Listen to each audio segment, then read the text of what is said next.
Hi everyone. The Michigan DNR can bring virtual programs to your students this fall, whether they're at school or at home. Our staff is busy preparing these virtual visits that will align with both STEM and NGSS. What kind of programs?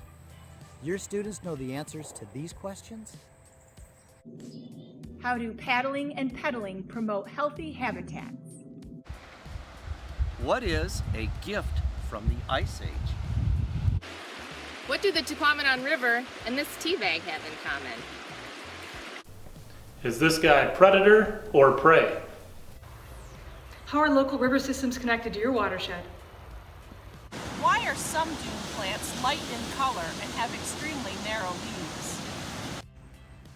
What does a wetland and a sponge have in common? What are the different parts of a fish, and what do they do?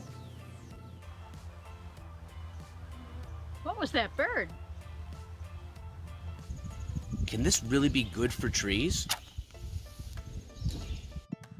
What does wilderness mean to you?